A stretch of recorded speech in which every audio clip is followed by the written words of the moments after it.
Alkisah pada zaman dahulu. Tanam parahyangan pada sebuah kerajaan yang dipimpin oleh seorang baginda raja yang ditemani oleh seorang ratu yang hanya memiliki seorang putri.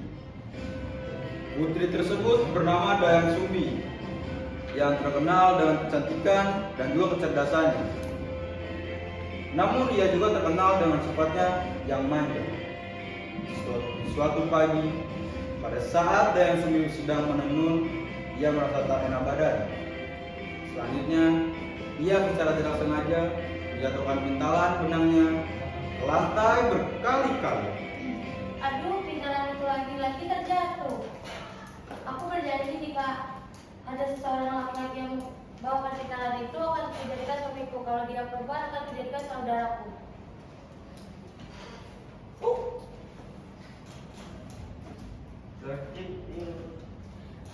Kenapa malah dia yang membawakan? Mau nggak mau aku harus menikahkan dia. Karena sebuah janji, Dayang Sumbi akhirnya menikahi seekor anjing sakti bernama Tumang yang telah mengambilkan pintalan benangnya. Mereka kemudian hidup bersama dan dikaruniai seorang anak laki-laki bernama Sang Kuryang. Sang Kuryang tumbuh menjadi seorang pemuda yang tampan dan gagah. Namun ia tidak mengetahui bahwa Tumang adalah ayah kandungnya dan hanya menganggapnya sebagai seekor anjing setia. Sang Kuryang, kemarilah nak. Baiklah Bunda. Ibu saat ini ingin memakan daging menjangan. Pergilah kau ke hutan bersama si Tumang. Baik Bunda, akan aku laksanakan.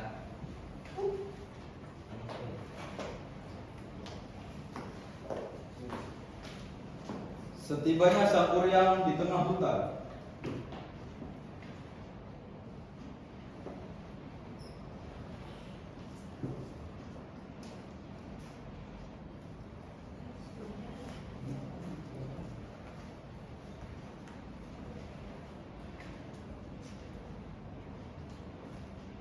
Di mana aku bisa mendapatkan sebuah menjangan yang besar? Tidak mungkin aku tidak membawa apapun. Bunda akan sangat kecewa jika aku tidak membawakan menjangan yang besar. Maka dari itu, jika aku tidak mendapatkan sebuah menjangan, dengan terpaksa akan aku arahkan pedang ini ke arah si Tumang. lalu Sang Kuryang mengarahkan pedangnya ke arah si Tumang, dan benar saja ia telah melakukannya. Tumang pun terkena pedang Sang Kuryang, dan tak lama kemudian si Tumang sekarat dan akhirnya mati. Begitu Sang Kuryang tiba di rumah, ia langsung menyerahkan daging Tumang pada ibunya.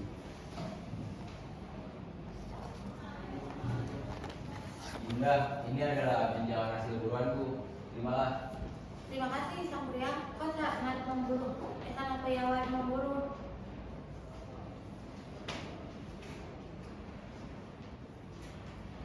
Mana ya si Tumang? Dari kemarin belum pulang juga. Sang Kuryang kemana nak? Ada apa ya Bunda? Mana perginya si Tumang?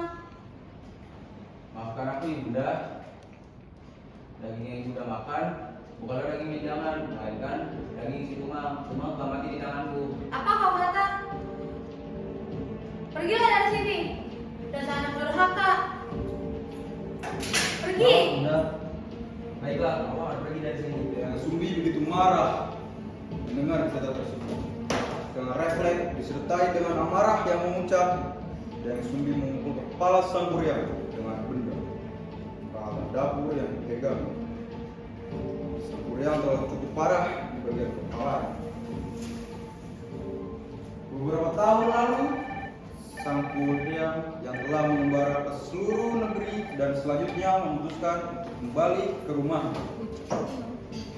Sesampainya di rumah, Sang Kuryang sangat heran melihat banyak perubahan yang terjadi pada kampung. Aku ingin sekali melamarmu. Maukah kau bersedia untuk menjadi istriku? Aku bersedia untuk menjadi istrimu. Suatu ketika, sang kuryang meminta tolong untuk merapikan ikat kepalanya. Dan Dayang Sumbi pun mengikuti kemauannya. Dayang Sumbi kaget melihat kepala sang kuryang terdapat bekas luka yang amat jelas di kepala. Bekas luka apakah itu? Bekas luka ini dulu aku sempat dipukul oleh ibuku karena aku telah membuka diri sayangnya. Apa? Ternyata kau adalah sang kuryang anakku. Kau bohong. Kau memang tidak ingin kita menikah, bukan? Makanya kamu bercerita tidak supaya pernikahan kita gagal. Yang aku ceritakan itu sangat benar, kau adalah anakku. Setelah panjang lebar debat, Dayang Sumbi menjelaskan mengenai diri. Yang pun pergi.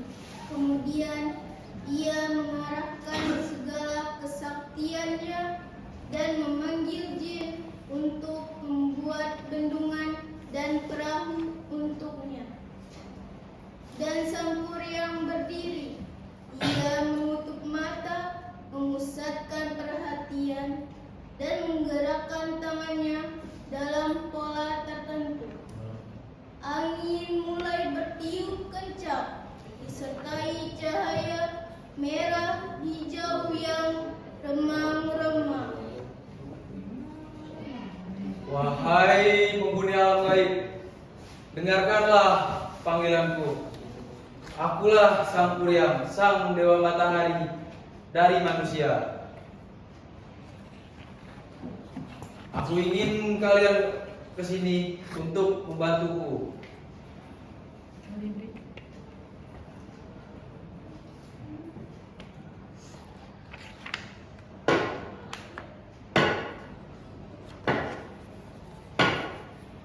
Hamba datang, Tuan. Tuan sang kuryang. Ada gerangan apa Tuan memanggil kamu? Apa yang harus hamba lakukan untuk memenuhi junjungan kamu? Aku ingin kalian membantuku untuk membuat bendungan raksasa yang ada di sungai air Citarum. Dan di samping itu, aku ingin kalian juga membuat sebuah perahu yang besar. Hah? Bendungan? Perahu yang besar? Bagaimana bisa, Tuan? Itu sangat tugas yang luar biasa. Mana mungkin kami bisa menyelesaikannya, walaupun kami sakti. Apakah kalian meremehkan kekuatanku? Cepat ikuti apa yang aku mau, atau aku akan mengurung kalian di dalam bumi ini selamanya. Ampun, Tuan. Bukan maksud kami melakukan Tuan. Baik, akan segera kami laksanakan.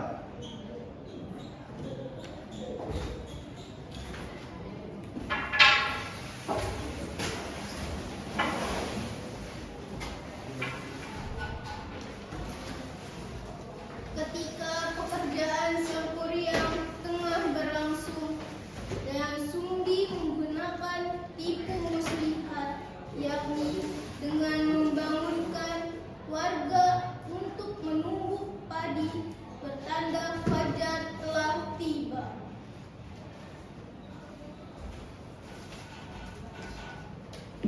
Cepat kamu menutup padi. Hah? Belum padi? Ini masih sangat malam dan Juli. Daripada bertanya, jangan cepat kabar sebelum fajar telah tiba. Baik dan Juli. Dapat tenang lagi. Para warga segera bergerak.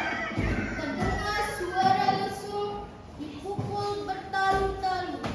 Cahaya obor yang banyak mulai menerangi cakrawala, membuat langit nampak seperti akan fajar. Suara ayam mulai bersahutan karena terkejut.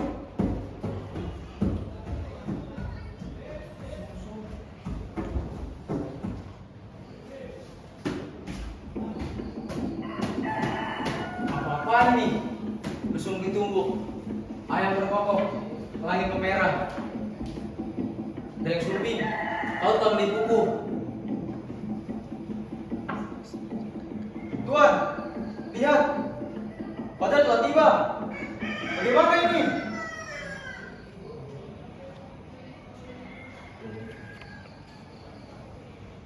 Tidak mungkin. Ini semua ada tipu muslihat yang Dayang Sumbi telah buat. Tapi Tuhan, lihatlah. Fajar telah tiba. Janji kami cukup sampai sini. Sampai saat Fajar menyingsing, kami harus pergi dari alam manusia. Selamatkan diri. Tidak, jangan pergi. Kalian semua adalah jin penakut. Semoga usahaku berhasil ya Tuhan.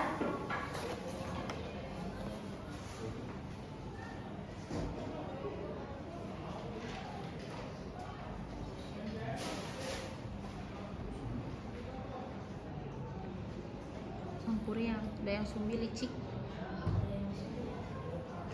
Dayang Sumbi, kau licik. Kau telah menipuku. Kau telah mempermalukan harga diriku di antara para jin. Tapi aku ingin mengatakan sesuatu. Aku seperti ini ingin demi kebaikan kita berdua. Aku sebagai ibu dan anak. Apa? Ibu dan anak? Tidak mungkin. Kau hanya tidak mencintaiku, bukan?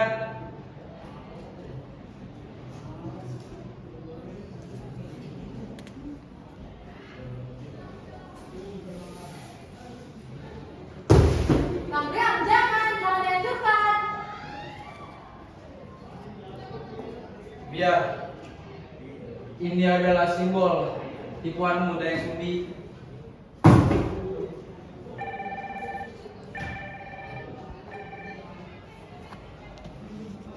Dah. Ini naratornya. Sampuriang berhenti melakukan pekerjaannya, dan jin-jin pun lari terbirit-birit.